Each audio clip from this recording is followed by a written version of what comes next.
हमने ऑस्ट्रेलोपिथेकस तक बात कर ली थी। अब हम उसके आगे की बात करते हैं। देखिए, एक बार वापस से मैं आपको बता देता हूँ कि मानवों का विकास कैसे हुआ था, जो ह्यूमन इवोल्यूशन है वो कैसे हुआ था। सबसे पहले प्रोप्लियोपिथेकस आए थे, तो याद रखना है हमको ये नाम। प्रोप्लियोपिथेकस के बाद में इजिप्टोपिथेकस, फिर प्रोकॉन्सल, और उसके बाद में ड्रायोपिथेकस। ड्रायोपिथेकस के बाद रामापिथेकस आया, फिर शिवापिथेकस आया, फिर कैनियापिथेकस आया, और ऑस्ट्रेलोपिथेकस आ गया था। तो ऑस्ट्रेलोपिथेकस हमने पढ़ लिया था। अब ऑस्ट्रेलोपिथेकस के बाद में किसका विकास हुआ?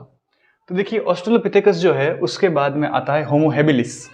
होमो हैबिलिस का टाइम पीरियड याद रखना है 1.2.1.5 मिलियन ईयर अगो।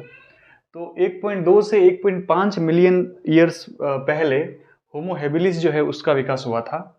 ये पहला मानव के जैसी संरचना थी। First human being like structure अगर हमको देखने को मिलता है, होमो हैबिलिस उसको बोलते हैं। ठीक है। होमो हैबिलिस जो है वो अफ्रीका से लिके के द्वारा खोजा गया था। हैबिटेट क्या था? देखो, ये गुफाओं में रहा करते थे, केव के अंदर ये रहते थे। ठीक है, गुफाओं में रहा करते थे। 650 टू 800 सीसी का इनका दिमाग था। ये फुल्ली इरेक्ट पोस्चर में रहते थे। अभी तक हमने बात की थी ना, तो उसमें सेमी इरेक्ट था, लेकिन फुल्ली इरेक्ट अगर बात करें तो वो होमो हैबिलिस जो है उसके अंदर हम बात करते हैं। फिर उसके बाद में देखो, इनकी जो फोर लिम्ब थे वो शॉर्ट है, मतलब आगे वाले जो हाथ थे वो छोटे हो गए थे। इससे पहले जो भी हम पढ़ रहे थे उसके अंदर फोर लिम्ब जो है वो वन मानुस के जैसे ही थे। जैसे ऐप के कैसे होते हैं, आगे वाले जो हाथ होते हैं ना वो पैर की तुलना में ज्यादा लंबे होते हैं, तो जो फोर लिम्ब है वो हिंड लिम्ब से ज्यादा लंबे होते हैं। लेकिन यहाँ होमो हैबिलिस के अंदर जो फोर लिम्ब है वो शॉर्ट हो गए थे। किसकी तुलना में, किसके कंपैरिजन के अंदर? हिंड लिम्ब की कंपैरिजन के अंदर। देखो, इसकी जो चिन है वहां ये चिन एब्सेंट होती थी, और जॉ का शेप अभी भी यू जैसा ही है। यू शेप ही जॉ है इनके पास में भी, जैसा वन मनुष्यों का था, जैसा एप का था।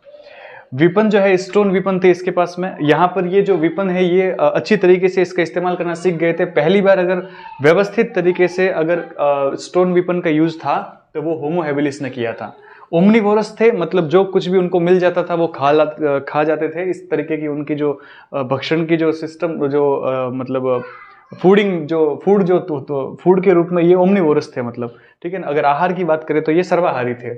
फिर स्वजाति भक्षण भी इसमें पाया जाता है। कैनिबलिस्टिक टाइप का इनका नेचर था। खुद की जातियों को भी खा लेते थे। कितनी बार लड़ाई झगड़े के अंदर अगर कोई कमजोर पड़ जाता था तो युद्ध के अंदर या मारकाट के अंदर, ये युद्ध नहीं कहेंगे हम, मारकाट में ये जो है वो अपने ही जाति के लोगों को भी खा जाते थे। तो होमो हैबिलिस के अंदर हमको ये फीचर दिमाग में रखने हैं। ठीक है। और बाकी चीज ये रखना है दिमाग में। प्रश्न क्या पूछा जाता है? एक तो इसके ऊपर प्रश्न आता है कि कब इसका विकास हुआ था। ठीक है। और दूसरे प्रश्न आते हैं इसके जो नॉर्मल कैरेक्टर होते हैं, 4-5 कैरेक्टर के बारे में दिमाग में रखना है। ठीक है। फिर देखिए, अच्छा, ये केव का प्रश्न भी पूछा जाता है। भी पहली बार कौन से मानव थे जो गुफाओं में रहा करते थे, तो वो भी होमो हैबिलिस ही है। अब होमो इरेक्टस, होमो हैबिलिस के बाद में अगर विकास हुआ तो वो होमो इरेक्टस का हुआ था। होमो इरेक्टस 1.5 मिलियन ईयर अगो के आसपास में इनका विकास हो गया था। इनको हम 3 कैटेगरी में पढ़ते हैं। देखो, जहां जहां से ये मिले हमको, जहां से इनके फॉसिल्स या अवशेष हमको प्राप्त हुए, उसी के आधार पर हमने यहाँ पर नाम रख दिया है। देखो, ये होमो इरेक्टस है, इन्होंने फायर का यूज करना चालू कर दिया था। ये आग लगाना सीख गए थे। फर्स्ट है जावा मैन, इसको बोलते हैं हम पिथेकैंथ्रोपस इरेक्टस। ये ड्यूबियस के द्वारा दिया गया नाम था। फिर मेयर जो थे इन्होंने इसको बोला था होमो इरेक्टस इरेक्टस।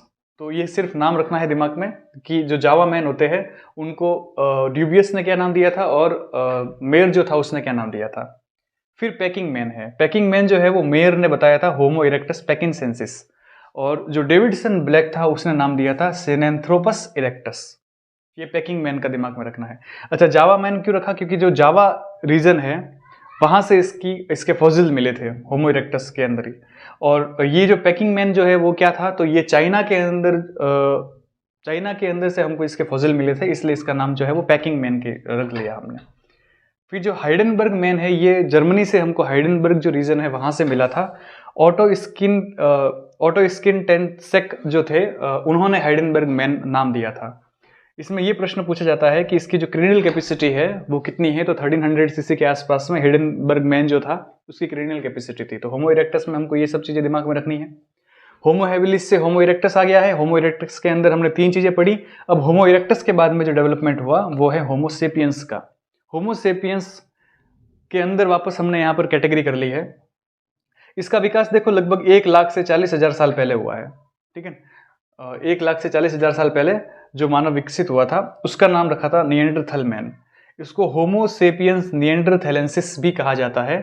और इसको किसने बताया था? सी फुलरोट जो था उसने इसके बारे में बताया था। जर्मनी के अंदर से इसके फॉसिल्स मिले थे हमको।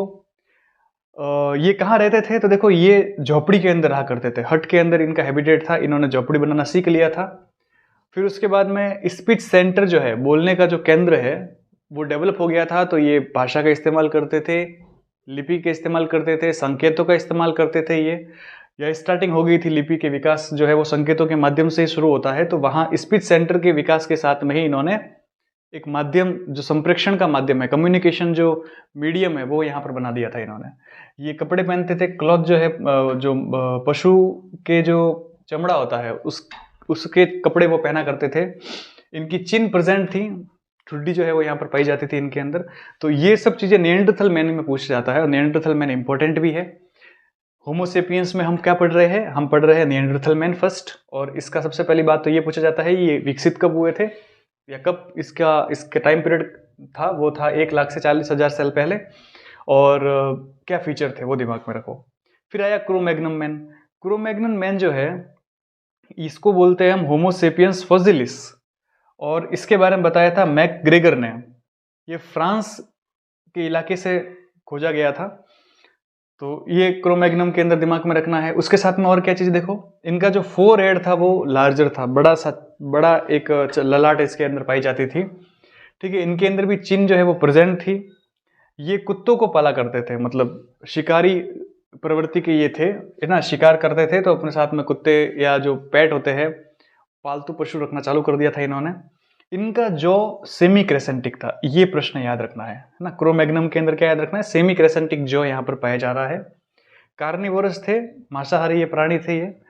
और इन्होंने केव के अंदर पेंटिंग जो है, जितने भी हमको जो पुराने, अगर हम केव देखते हैं तो उन गुफाओं के अंदर जो पेंटिंग दिखती है वो इस बात का प्रमाण है कि इनके पास में एक अच्छा सा इनके पास में बुद्धि क्षमता जो है वो भी बढ़िया थी।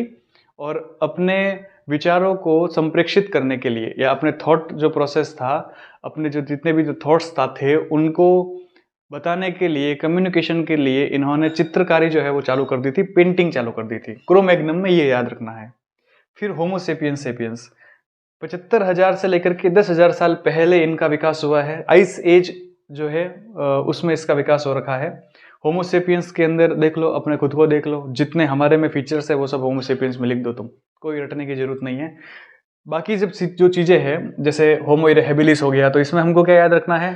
केव में रहते थे ये, पहला ह्यूमन जैसी संरचना दिखने को मिलती है, और स्वजाति भक्षण इसमें पाया जाता है। और पहला इंसान था जिसने स्टोन विपन सही तरीके से बनाए थे। और टाइम पीरियड याद रखना है। होमो इरेक्टस में क्या याद रखना है? टाइम पीरियड याद रखना है। फायर का यूज उन्होंने चालू कर दिया था, ठीक है। और क्रिनियल कैपेसिटी याद रखनी है 1300 सीसी। होमोसेपियंस में जो ज्यादातर जो क्वेश्चन पूछते हैं वो निएंडरथल पे पूछते हैं, इस पे पूछते हैं ना। टाइम पीरियड याद रखना है इसका, ठीक है।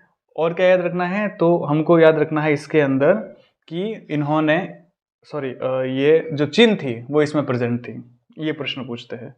क्रो-मैग्नम के अंदर क्या याद रखना है? तो इसके अंदर हमको याद रखना है पेंटिंग की स्टार्टिंग जो है वो यहाँ पर ये हो गई थी। और अब हम बात करते हैं होमोसेपियंस के बाद द मैन ऑफ फ्यूचर।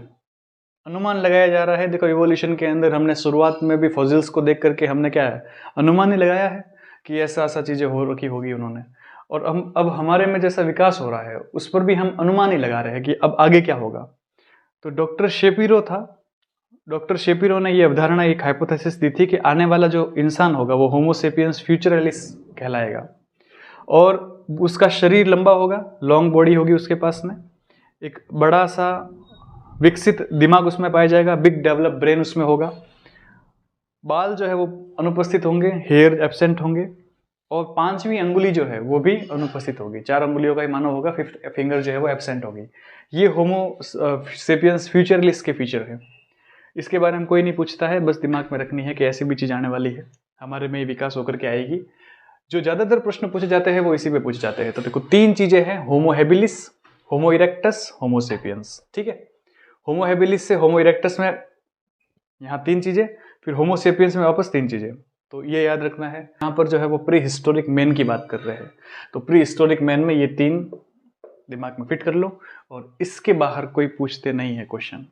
ठीक है, अब एक बार हम जितना जो ये विकास है इसको एक साथ में पढ़ लेते हैं कि ज़्यादातर प्रश्नों के बारे में, जो ज़्यादातर प्रश्न पूछते हैं वो किसके ऊपर पूछते हैं।